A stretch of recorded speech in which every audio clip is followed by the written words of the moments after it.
Namaskar. Very good evening to all of you. Thank you for joining us.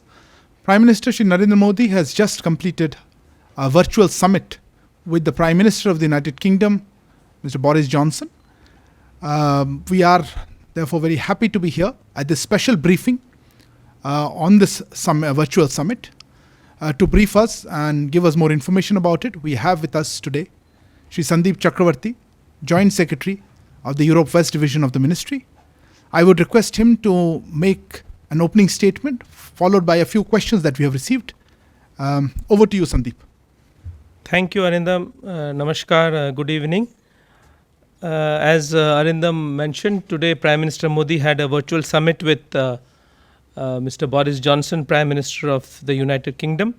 As you know, Prime Minister Johnson had been invited as chief guest to the Republic Day in January 2021, which he could not, when he could not come due to the pandemic situation in the UK. And then again, it was proposed that he comes to India last month, end of last month, but again due to the second wave in India, his visit could not materialize. So the two leaders decided to hold a virtual summit today. I think the virtual summit, you will realize in terms of outcomes and substances, is a new milestone in our relationship and has opened a new chapter in our bilateral ties. Both our leaders had substantive discussions on the entire gamut of our ties and exchanged views on regional and global issues of mutual interest. The strong complementarities and growing convergences between the two countries in all these areas were underscored. There are so many highlights to share, but because of paucity of time, I will focus on the key ones. I request all of you to go through the joint statement which has been put up on our website, and also I believe later on there will be a press release. The first big deliverable of the summit was the launch of the Roadmap 2030. Last year, when the two prime ministers spoken on telephone, they had agreed to make this roadmap to transform India-UK ties, and today the two leaders launched the roadmap. The implementation of the roadmap will elevate the India-UK relationship into a comprehensive strategic partnership. You can go through the roadmap again, it has been uploaded on our website, but it is a comprehensive list of actions and activities that will take place over the next few months and years. And there are 5 areas which have been identified. One is, of course, increasing people-to-people contacts, trade and economy, defense and security, climate action, and health. Its implementation will be closely monitored through an annual strategic review meeting at the foreign ministers level, and this meeting will then report the progress to the two prime ministers. Another very important, and I would say a big ticket announcement of the virtual summit was the declaration of enhanced trade partnership. The two-way trade between India and United Kingdom in 2019-20 was of the order of $15.4 billion. Although it has been rising in the recent years, the figures do not reflect the true potential of trade between the world's 5th and 6th largest economies. Moreover, we believe that Brexit has provided tremendous new opportunities for both countries. To seize them and unlock the true potential, the two leaders announced their intent to negotiate a comprehensive and balanced FTA, including consideration of an interim trade agreement for delivering early gains.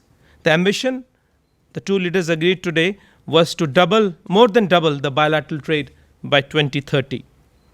As part of the confidence building measures, they have also agreed on an early market access package.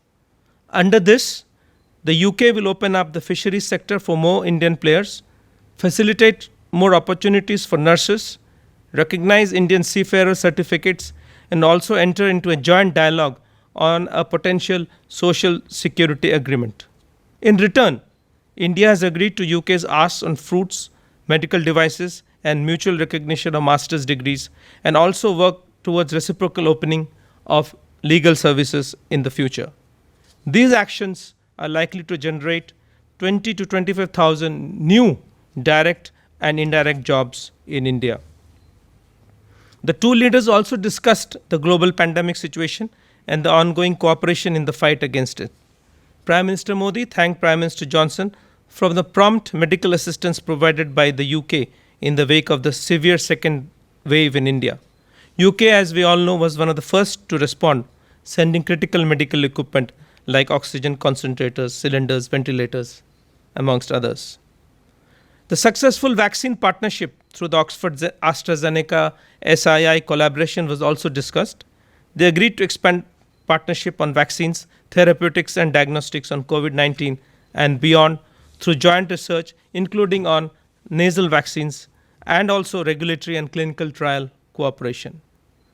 UK is India's second largest partner in research and innovation collaborations. Both sides agreed to enhance regulatory and technical cooperation on new and emerging technologies, including digital and ICT products, and work on supply chain resilience. Prime Minister Modi proposed a joint Centre of Excellence on Green Hydrogen, which was accepted by the UK side. An MOU announcing the launch of the new India-UK Global Innovation Partnership was signed at the virtual summit. This novel partnership aims to support the transfer of inclusive Indian innovations to select developing countries. Both India and UK will be co-financing it and also create a new market-driven fund which will mobilize additional resources to support Indian innovations and transfer them to third countries. India and UK also agreed to substantially strengthen the defense and security engagement, including the maritime domain, counter-terrorism, and cyberspace. UK also has recently come up with its integrated review on security, defense, and foreign policy, which identifies India as a key partner. As part of the British tilt to Indo-Pacific, UK has announced deployment of the Carrier Strike Group in the Indo-Pacific region. India has agreed to conduct joint exercise with the CSG later this year and also launch a new maritime dialogue. Opportunities for defense co-development and co-production were also discussed. As you know, UK will be hosting the COP26 this year in Glasgow and is keen to achieve global consensus for an ambitious outcome. India and UK have agreed to closely engage at COP26 and reiterated the commitment for an ambitious climate action to achieve the goals of Paris Agreement. UK will also be hosting G7 this year and has invited India as a guest country. Last but not the least, India and UK also opened a new chapter in their cooperation on migration matters with the signing of the comprehensive MOU on migration and mobility partnership. Under the MOU, UK has agreed to create a new scheme on youth mobility. Every year, up to 3,000 young Indian professionals can avail employment opportunities in the UK for a period of 2 years without being subject to labour market test. UK has such arrangements only with select partner countries such as Australia, Canada, Japan, and South Korea. This has been offered to India for the first time. The MOU also streamlines the procedure for returns and reflects the growing confidence between the two countries on migration issues. A list of declarations and MOUs signed is available on our website. To sum up, I would say this was a very substantial summit and an important juncture at an important juncture in our relations despite the challenges posed by pandemic. I must also say that the meeting had a lot of spontaneity and both leaders exchanged views in a very cordial manner, and Prime Minister Johnson invited Prime Minister Modi to Cornwall for the G7 meeting, subject to the condition that the pandemic situation abates, and Prime Minister said that he will take an appropriate call at the right time. So these were the highlights of today's summit, and Arindam, back to you. Thank you for a comprehensive perspective on today's virtual summit. You actually touched upon most of the query issues, but let me go over them. I think I'll start with a general question from Elizabeth from Live Mint, who would like to know what qualitative changes would India and the UK like to bring or see in the bilateral relationship during the next decade. Elizabeth, the two leaders agreed to elevate our strategic partnership into a comprehensive partnership. And the mechanism or the tool for doing that will be the roadmap.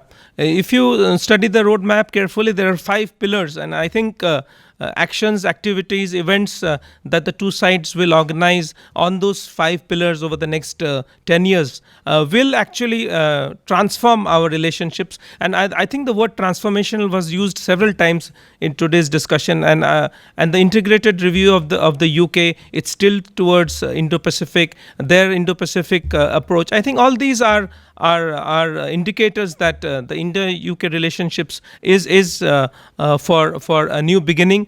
And I think I already mentioned opportunities are there in terms of Brexit and the enhanced trade partnership. And both leaders agreed that they will quickly conclude the FTA discussions. And I think if we have an FTA with the UK, again, that will be a transformational element in our relationship. So on the whole, I think today's meeting was very much focused on how we can transform the India-UK relationship. Moving on to what you referred to at the FTA, there are some questions on that. Dipanjan from Economic Times would like to know how the India-UK trade arrangement shape up and what will be the new focus of this arrangement. Elizabeth again from Live Mint, any timelines by the two prime ministers for completing these talks? Siddhant from Eon wants to know any headway on this FTA. And Ranjit Kumar from Rakshat News would like to know if India has agreed to British proposal to allow its lawyers to practice in India. These are very relevant questions in the light of today's meeting. Earlier in the day, the Commerce and Industry Minister and his counterpart, Secretary of State for Trade, Elizabeth Truss, signed a declaration on an enhanced trade partnership. The enhanced trade partnership has basically three elements. One is, of course, the market access part, where both sides agreed to facilitate market access for their asks, and I went into some detail in my opening remarks.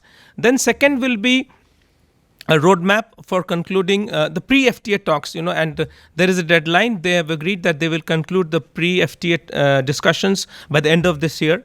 Then early next year or by the middle of next year, both sides have agreed for an interim trade deal and continue the negotiations for an FTA. Now, FTAs are, I think, long drawn out discussions, but today the two leaders agreed that they will not draw it out too long, and it is in our mutual benefit to conclude the FTA at an early date. So I think it's a very, very important and historic moment in our ties today with the launching of the enhanced trade partnership, and it has several elements. I don't want to get into details, but I think you will see in the coming months and in the coming months how this plays out and how the two countries start negotiating on a free trade agreement. Moving on to the contemporary topic of vaccines, Siddhant from Eon would like to know, has UK agreed to send any vaccines to India? Sridhar from Asian Age asks whether in the light of reports about SII talking about Covishield manufactured in the UK, could you share with us whether this issue came up during the summit talks? And on Siddhant again also has a follow-up thing on the issue of the India-South Africa patent proposal at the WTO. What has been the UK stance, and will it agree with the New Delhi's stance? Vaccine is, of course, an important area of bilateral discussion, and I think the question has always been India supplying vaccines to UK, Siddhant. But Prime Minister Johnson did mention and informed Prime Minister Modi that Serum Institute is investing in UK, and they will also be manufacturing vaccines in UK. And in particular, he referred to research and collaboration on the nasal vaccines. Serum Institute is a multinational. They have presence in several countries. They manufacture vaccine in other countries. If you remember earlier, they had started work in Netherlands. So I believe they will, in similar vein, start production in other countries. And I think there is demand for such facilities. Prime Minister, one interesting sidelight is that Prime Minister Johnson actually said that the Covishield vaccines that is manufactured in UK, in Wales, actually is bottled by an Indian company from Bombay called Wockhardt, and he went into some detail in explaining what it meant and how the person was really working hard, and he named his company actually Wockhardt. So I think there was a lot of discussion on vaccines, and if you have seen the UK announcement yesterday, Serum Institute will invest in the UK. In fact, India is the second largest investor in UK. So these investment proposals are actually part of the normal interaction between the two countries.